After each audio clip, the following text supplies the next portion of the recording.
बोला AI machine है, अच्छा AI कॉम्बिनेशन ऑफ ह्यूमन्स और मशीन्स का है। एक्चुअली ये AI है इसलिए, ये एक टेक्नोलॉजी है जो स्टूडेंट्स को सुपीरियर बनाने के लिए हम कोशिश कर रहे हैं। स्टूडेंट्स को सुपीरियर बनाने की हम कोशिश कर रहे हैं, और उस कोशिश में ये तो मैंने एक एनुअल फंक्शंस में मैंने जोश में बोल तो दिया, अब होगा कैसे? ना तो हमको सागर सर मिले थे उस समय, ना हमको कुछ दूसरा मिला था, हमने बोला कर लेंगे कुछ भी। आपको एक सही घटना बताता हूँ। उस दिन मैं घर पे बैठा, बहुत सोचा, यहाँ से चला गया था मैं, उसके बाद विचार किया कि ये सारा मैंने बोल तो दिया, आएगा कहाँ से? अब किसने बुलाया, क्या हुआ, मेरे को पता भी नहीं। मेरी माँ के पास बैठा, मैं कुछ भी ऐसा काम होता है तो मेरी माँ के पास जाके 15 मिनट बैठता हूँ, और मेरी रोल मॉडल भी मेरी माँ ही है। माँ को बोला, यार माँ मैंने ऐसा तो बोल तो दिया, सबकी पब्लिक के सामने होगा कैसे, पैसा आएगा कैसे? ऑलरेडी मैं स्कूल में एक्स अमाउंट का लॉस चल रहा है। तो बोला शांति रहो, देखते सॉल्यूशन, सब पे अपन बात करेंगे। मेरी माँ मैं भी 3:30 पौने 4 बजे उठती है, मेरे को भी उसने उठाया। मैं लगभग 4:15 में उठता हूँ, मेरे को आधा घंटा पहले उठाया, बोला बैठ यहाँ पे। बोलता तुमने बोल तो दिया है, बोला कोई न कोई आदमी तेरे को मिल जाएगा। और आप बिलीव नहीं करोगे, शाम को रेमी का फोन आया, और हम लोग शाम को रेमी और थे, दूसरे दिन में यहाँ मिले। रेमी ऐसा ऐसा काम करना है, क्या करेंगे? बोला आपने करेंगे सर, ये कोर्स लाया है मैं स्पीड लैब का, जल्दी दिखा। तो मैंने देखा, उसको बहुत अच्छा लगा मेरे को। फिर सागर सर के साथ में नेगोशिएशन करते करते करते आज भी नेगोशिएशन पार चल रहा है आज भी चल रहा है। तो ऐसा है, मतलब वो क्या कि मेरी माँ की वजह से मैं उसको थैंक्स बोलता हूँ, नहीं तो मैं पूरे कर। फिर उसके बाद बोला चलो ये हो तो जाएगा, अब टीचर्स कहाँ से आएंगे? इन बिटवीन मैं आपको बताता हूँ, मेरे यहाँ पे टेक्निकली प्रॉब्लम्स हो गया। हमारे प्रिंसिपल्स यहाँ से निकल दिए या मैनेजमेंट में निकाला, जो भी समझना समझ सकते हैं। तो उसमें क्या हुआ, अभी मैं क्या करूँगा? मई महीना था, अभी सारा पूरा चेंजेस करना, ये करना, तो करेंगे कैसे? हमारे 4-5 टीचर्स को हमने बिठाया, जिसमें हमारी ममता मैडम है यहाँ पे, दूसरी हमारे मनीष सर है, फिर रुपेश सर है, और एक प्रियंका सिंह सर। इन लोगों को बेटा करेंगे क्या? प्रियंका सिंह सर की छोटी बच्ची है तो जल्दी भाग जाती थी, कोई प्रॉब्लम नहीं, कोई बच्ची है मैं समझ सकता हूँ। तो मनीष सर और रुपेश सर और ममता मिश्रा कंटिन्यूसली मैंने वार्तालाप चालू की, कंटिन्यूसली। मैं यहाँ लगभग 10-12 दिन तक बैठा, जिसमें हमारी एक अकाउंटेंट छुट्टी पे थी, एक अकाउंटेंट थोड़ा पेट से उसका प्रॉब्लम्स है, अब वो उसको भी थोड़ा समझ में आए नहीं, वो भूल जाती है, हमारी बहुत जल्दी भूलती है। तो कोई बात नहीं, अब प्रिंसिपल भी हमारा डिसाइड हुआ नहीं था, करे तो करे क्या। तो मैंने उन लोगों को बोला देखो तुम दोनों में से किसी को मेरे को प्रिंसिपल बनाना पड़ेगा, अगर मेरा फाइनल नहीं हुआ तो। बहुत एकदम क्लीन बात कर रहा हूँ मैं। तो उनके साथ बैठ के पूरा चालू किया। जब ये सब धीरे धीरे बोला सर आप करिए तो सही, जो होगा देखेंगे। अब कुएं में कूद तो पड़े हैं, पैर की या तो बाहर निकलेगी या डूब जाएंगे। ओके नो प्रॉब्लम, हमने चालू तो कर दिया। आज भी मनीष सर को कभी पूछता, मनीष सर यार ये तो स्टूडेंट तो भाग रहे हैं AI की वजह से। सर कुछ नहीं, एक साथ देखेंगे, दूसरी साल आएंगे, सर टेंशन मत लो। सेम से मतलब इतने हमारे पॉजिटिव टीचर्स हैं। अगर उन टीचर्स का उपयोग आप लोग ने नहीं किया तो मेरे को नहीं लगता कि आप कहीं पर भी अपने बच्चे का उपयोग सही ढंग से उसको करवाओ। अब बहुत सारे लोग बोलते हैं हमारा बच्चा तो कमजोर हो गया, ये बाहर से आता है, बोलता है तो टीचर्स को निकाल दिया सर ने, तो स्कूल तो पूरी खराब हो गई। पर ये पता नहीं है उनको क्यों निकाला है, किसके लिए निकाला है, कभी वो पेरेंट्स पूछने भी नहीं आए, और बोलते हैं फीस बहुत बढ़ गई। मतलब पूरी जो अफवाहें है वो चारों बाजू से घेरी हुई है। मेरे को अफवाह, मैं डरता नहीं अफवाहों से। क्या होगा, ज्यादा और 10 की जगह 20 का नुकसान होगा, मैं उसके लिए प्रिपेयर हूँ। मैं डे वन से प्रिपेयर हूँ। फाइनेंशियली मेरे को कोई तोड़ नहीं सकता, रेस्ट मेरे को तोड़ना है तो तोड़ सकता है, फाइनेंशियल तो ऊपर से भगवान भी आ जाएगा तो नहीं तोड़ सकता, क्योंकि मैं भगवान का इतनी प्रेयर करता हूँ, क्योंकि उसको भी देना ही पड़ेगा, कैसा भी करके देना पड़ेगा, क्योंकि मैं मेरे लिए तो जीता नहीं हूँ, न मेरे लिए मैं कुछ करता हूँ, मेरे को 2 टाइम का खाना चाहिए, उसमें भी क्या चाहिए, चपाती और रोटी। न तो मैं नॉनवेज खाता हूँ, न मेरे को दारू का शौक है, न कोई गुटखे का, न कोई सुपारी का शौक है मेरे को। तो मेरे को कोई चीज़ का शौक ही नहीं है। हाँ, शाम को 2-3 गिलास दूध पी जाता हूँ, ज़्यादा कुछ नहीं होता मेरे से। तो ये सब चीज़ें हुई, तो इनको मैंने बताया मनीष सर को, मनीष सर अभी मेरे को, मैं थक चुका हूँ, मैं तो ट्वीट करता हूँ, इसको होटल में कन्वर्ट करता हूँ, ये फैक्ट बता रहा हूँ, ये मैं झूठ नहीं बोल रहा हूँ, पूछना कभी, मतलब कन्वर्ट करता हूँ। सर 1-2 साल तो देख के चलिए, अपन देखते हैं ना, इतने सर बोलता सैलरी मत बढ़ाइए, हम लोग काम करेंगे। मतलब इनका थैंक्स, जितना टीचर्स का बोलो उतना काम है, they are supporting to me lot of the things. तो ये सब चीज़ें कहने का मतलब ये है कि यहाँ से जो बच्चे गए हैं, तो उनको भी आने वाला समय उनको समझ में आना चाहिए कि we are miss the opportunity कि कैसे। इस बार मैंने फिर 6-7 चालू किया है, शायद हो सकता है 1-आध महीने में कुछ एडजस्टमेंट मेरा हो गया, 7, 8 अपना 8 और 9 भी चालू करूँगा, 8 और 9 भी चालू होगा, ये प्रोसेस है ये साल। नेक्स्ट ईयर तो मेरे को 5th से लगा, 5th है ना सर, 6 से करेंगे सर 5th 1 साल और क्लास आपको बढ़ाऊंगा 5th से हम करेंगे, मैं बोलता हूँ इनसे मैं जबरदस्ती करवा भी दूंगा 5th का, 5th से लगा के 10th पूरा करूंगा। और मैंने ये साल मेरा ऐसा है कि 11th के लिए भी परमिशंस के लिए मैं जा रहा हूँ, 11th और 12th पर्टिकुलर साइंस के लिए। इसका रीज़न क्या होगा, जब मेरा ये फाउंडेशन कोर्स है तो बच्चे को नीट और जी के लिए कहीं दूसरी जगह भटकना ना पड़े, क्योंकि ये जब बच्चा जाएगा तो 10th के बाद क्या करेगा, किधर जाएगा, दूसरी जगह का 1 लाख रुपया, 1.5 लाख रुपया, 2 लाख रुपया। मैं संजय 2 लाख रुपया इन्होंने, मैडम ने कुछ बोला, मैं आपको बताता हूँ, हमारे डॉक्टर नरसुले करके है तलेबड़े के, उनकी बच्ची मेरे यहाँ पे पढ़ती थी, मंजरी और मंथन करके, मैं भूलता नहीं, बहुत पुरानी यादें भी रहती है मेरे यहाँ। तो मंजरी और मंथन हमारे यहाँ पे पढ़ रहे थे, और उसके साथ में बीसे का लड़का था, समर्थ बीसे, वो लास्ट 2 साल पहले हमारे से करके गया। मंथनी अपना मंजरी गई अपने घोड़ावत में, 4 लाख रुपये उन्होंने फीस लिया उसका, रिजल्ट नीट का आ गया ना, क्या मार्क्स आया होगा आप अंदाजा लगा सकते हैं, कितना मार्क्स आया आउट ऑफ 700, 210 मार्क्स लाई हो। और भोसले में 6 इयर्स इन भोसले में स्टडीज की है, 6 इयर्स में उन्होंने कितना पैसा खर्चा किया, 1,05,000 rupees the fees, multiply by 6 कितना हो गया, 6,30,000 रुपीज। मेरी मैथ्स भी बहुत तगड़ी है, 6,30,000 रुपीज दिया पे। क्या मिला, हमारा बीसे का लड़का वो यहाँ पढ़ा, 480 मार्क्स लाया, उसको नहीं हुआ एडमिशन की जल्दी, 480 मार्क्स लाया है वो, और उसको मैंने बोला तू वापस रिपीट करेगा, उसके बाद करेक्ट कर लेगा। कहाँ से पढ़ के गया, अब वो मैंने उसको बोला कि यही 6 लाख अगर तुमको प्राइवेट में लेना है तो 13-14 लाख रुपया they are taking the donations, आप डाल दीजिए 6 लाख रुपया, 6 लाख दूसरा डाल दीजिए, हो गया तुम्हारा एडमिशन हो जाएगा, लेना तो ले सकते हो। मेरा कहने का मतलब ये है कि आप शोबाजी और शोफ होता है ना, वहां मत जाइए, डाउन टू अर्थ वाले में काम करिए, आपको बहुत अच्छा लगेगा, वहाँ बहुत अच्छा माइलेज भी मिलेगा।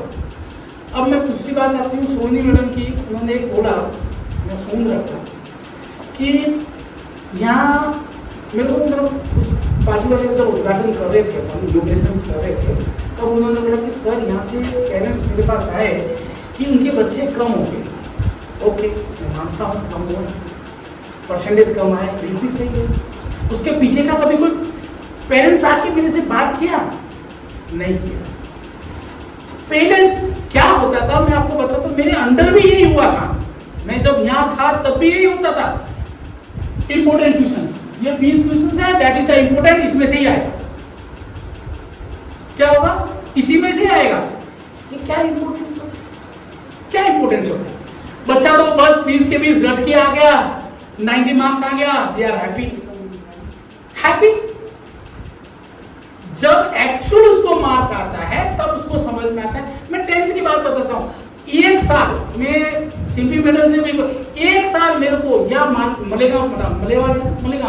मलगांव का सेंटर मेरे को 1 साल दे दीजिए, देखो कितने बच्चे पास होते हैं।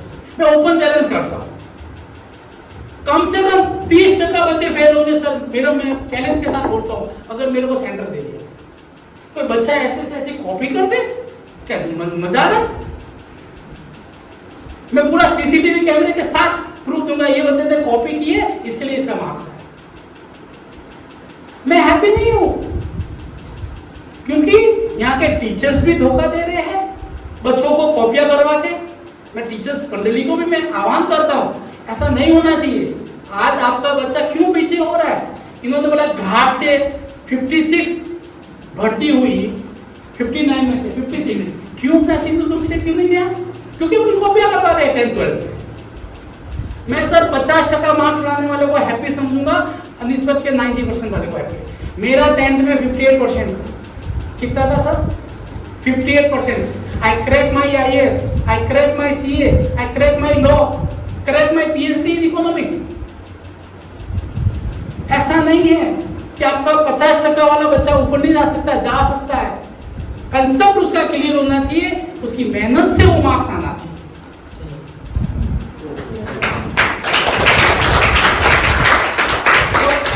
और ये जितने बच्चे बैठे हैं, इस बार तो मैं रिकॉर्डर के साथ सीसीटीवी कैमरे लग रहे हैं, ये भी ध्यान रख लेना। कॉपी किसी का किया ना, उसके पर्टिकुलर उस पेरेंट्स को बुलाऊंगा और मैं अगली साल उस साइड उस लड़के को भी नहीं रखूंगा। मेरे को कोई प्रॉब्लम नहीं है, 10 बच्चे भी रहेंगे तो चलेगा। कॉपी मेरे को बिल्कुल नहीं चाहिए, क्योंकि आपके बलबूते पे कितना मार्क्स आता है वो तो पता होना चाहिए अपने को। आप कहाँ बैठे हो, किस जगह पे बैठे हो, ये तो उसको रेक्टिफाई करवाना, उसको इंटेलिजेंस बनाना हमारे टीचर्स का काम है। एक और मैडम ने बोला कि EI आने से बच्चे रीडिंग नहीं कर पाएंगे। मैडम मैं आपको शब्द देता हूँ, उसके लिए हमने सैटरडे को ऐसी ही रेमेडीज क्लासेस रखी है जहाँ खाली रीडिंग होती है। क्या बात? हाँ, और वो भी लैंग्वेजेस की। मैं बता रहा हूँ क्योंकि मैं क्या कर रहा हूँ ना, आपको मैं एक एक चीज बता रहा हूँ आज कि सैटरडे को हमने वही पूरा शेड्यूल्स बनाया है कि सैटरडे को हमको क्या करना है। और दूसरा एक मैं बताता हूँ कि मैं बुक पे बिल्कुल इंटरेस्टेड नहीं हूँ। मैंने प्रिंसिपल मैडम को भी बुला के बात किया, हमारे यहाँ का CEO मनीष सावंत सर को बुला के बात किया, हमारे यहाँ वाइस प्रिंसिपल रुपेश सर है उनको बात बैठक की किया, तीनों को एक साथ बैठक की मैंने बात किया। मेरे को सिलेबस कंप्लीट नहीं होगा, I am happy if you are not complete the syllabus, but उनको एक्टिविटी बेस आप पढ़ाइए, उनका कंसेप्ट जो पढ़ा रहे हैं वो क्लियर होना चाहिए, तब जाके बच्चा आगे बढ़ेगा। भले आप 5 लेसन कंप्लीट कर दीजिए, पर उसका कंसेप्ट तो क्लियर चाहिए, कंसेप्ट क्लियर चाहिए। बच्चे लोग घबराना मत, अगर सिलेबस कंप्लीट नहीं हो तो घर जाके पेरेंट्स को कंप्लेन मत करना। मैं करवाऊंगा आपका सिलेबस कंप्लीट, एक्स्ट्रा क्लासेस लेके भी करवाऊंगा मैं टीचर से। ऐसा नहीं कि उनको भी मैं छोड़ दूंगा खुले एकदम, ऐसा नहीं है, करवाऊंगा पूरा। बट उसके लिए आपको पेशेंसली काम करना पड़ेगा। आपके जितने कंसेप्ट है, अगर आपको कंसेप्ट क्लियर नहीं होता है, आप तुरंत हमारे पास में प्रिंसिपल मैडम यहाँ पे है, 24 आवर्स तुम्हारे पास में अवेलेबल है, हमारे मनीष सर अवेलेबल है, हमारे पास में रुपेश सर अवेलेबल है। आप जाके कंप्लेन बिंदास करिए उनके पास कि आपको लगता है कि मेरी ये टीचर्स मेरे को नहीं समझ में आ रहा है, आप जाके उनको बोलिए, आपको उसका सॉल्यूशंस मिलेगा और डेफिनेटली मिलेगा। जो पास्ट 6-7 साल से यहाँ पे जो हो रहा है, मैं उसका पूरा चेंजेस करने के मूड में हूँ। I am totally changes of this schools और हैप्पी कि मैं चेंज करूँगा। ऐसे मैं आपको एग्जांपल देता हूँ, जब 2014 में मैं आया था, ये स्कूल ली थी, तब हमारे अच्छे मेरे क्लासमेट प्लस मेरे मित्र थे ई रविंद्र साहब, जो यहाँ के कलेक्टर थे 2014-15 में। उसके बाद भंडारी साहब आए। उस समय तहसीलदार थे, शायद जादव थे, जादव, हाँ जादव से तो, और प्राण थे ये अपने शायद CO बन के भूमिबली में थे, नाम बोल गया। तो उन तीनों को मैंने यहाँ बुलाया था। मैं 2014-15 में मैंने टैब लाए थे, टैब आई बोल के टैब लाए थे। मैंने लगभग 6,500 क्वांटिटी सेंजन्स चाइना से खरीदी थी। उस समय मैंने जब 6,800 या 6,900 समथिंग, मेरे को फिगर पक्का याद नहीं है, वो लेके आए थे। और नवनीत वाला टॉप सेंस वाला उसका पूरा सॉफ्टवेयर उसमें डाला था। क्यों डाला था? कि टेक्नोलॉजी को मेरे को बढ़ावा देना था। बट क्या किया, पेरेंट्स ने एक्सेप्ट नहीं किया। 2020 में कोरोना आया, तब क्या किया, मैं कितने पहले लेके आता हूँ आपको ऑब्जर्व नहीं करते, क्योंकि मैं इतना घूमता हूँ तो मेरे को समझ में आता है कि कौन सी कंट्री में क्या चल रहा है। आपको पता है 6 universities are allowing in our countries to set up education centre in the India. 6 universities, पता है आपको, इंटरनेशनली। अगर आपका बच्चा पीछे रहा ना तो आपको ना झाड़ू मारने का भी काम नहीं मिलेगा। ये मैं आपको बताऊँ, कड़वा वर्ड है, बट बहुत अच्छे से मैं बोल रहा हूँ आपको। ये कड़वे वर्ड आपको आगे चल के मेरी यादें आएगी कि सर ये कड़वे वर्ड बोलते थे। पर इसके लिए बोलता हूँ कि आपको दिल में लगे और अच्छा अपने बच्चों को अच्छा एजुकेशन दीजिए। मराठी मीडियम को भी मैं खराब नहीं समझता हूँ, मैं आपको फैक्ट बता रहा हूँ, मातृभाषा है वो, उसको भी मैं खराब नहीं समझता हूँ। बट वहाँ के टीचर्स भी एफिशिएंसी वाले होने चाहिए। हाँ, क्यों आप मराठी मीडियम में टीचर्स अपने स्कूलें बंद होने की कगार पे टीचर्स में देखता हूँ, मैडम 4-4, 5-5 बच्चे, यहाँ पे 8-8, 9 टीचर्स है। मैं घूमता हूँ, इसके लिए मेरे को पता है। क्यों वहाँ टीचर्स भी इंजॉय करते हैं, अपनी खेती करते हैं, मस्ती से बच्चा पढ़े कि नहीं पढ़े जाने दो। ये हो रहा है यहाँ पे। मेरे हिसाब से तो पर्टिकुलर उस एरिया का टीचर्स को तो रखने चाहिए, हर 5वें साल ट्रांसफर होने चाहिए उस एरिया से। जैसे डॉक्टर का होता है ना, IAS लॉबी का होता है ना, अगर टीचर्स का 5 साल के ऊपर नहीं रखेंगे ना टीचर्स को, अब तक मराठी मीडियम स्कूलें भी सुधर जाएगी, इंग्लिश मीडियम स्कूलें बंद हो जाएगी। ये इनको समझना चाहिए एजुकेशन डिपार्टमेंट में भी और एजुकेशन सिस्टम्स को बनाने वाले। मैं मैडम साहब बहुत आते हमने बहुत डिस्कस किया है बारे में, बोला बिल्कुल से सब क्या करें, हम तो भी यहाँ पे ऊपर वाले जो पॉलिसी बनाते हम लोग यूटिलाइज कर लेते हैं। तो मेरा कहने का मतलब कि टेक्नोलॉजी के साथ अपने को मजाक नहीं बनाना है, टेक्नोलॉजी के साथ अपने को मेहनत करना है, प्लस उसको अडॉप्ट करना है और उसके अकॉर्डिंगली अपने को आगे चलना है। ये इसका भी बहुत सारा ट्रेनिंग भी बाकी है, हमारा एक का ट्रेनिंग चालू है, धीरे धीरे जैसे जैसे समझ में आएगा हम लोग उसको अपडेट भी करेंगे। बाकी का तो सब इंटेलिजेंस है ही है। Thank you everybody to come here.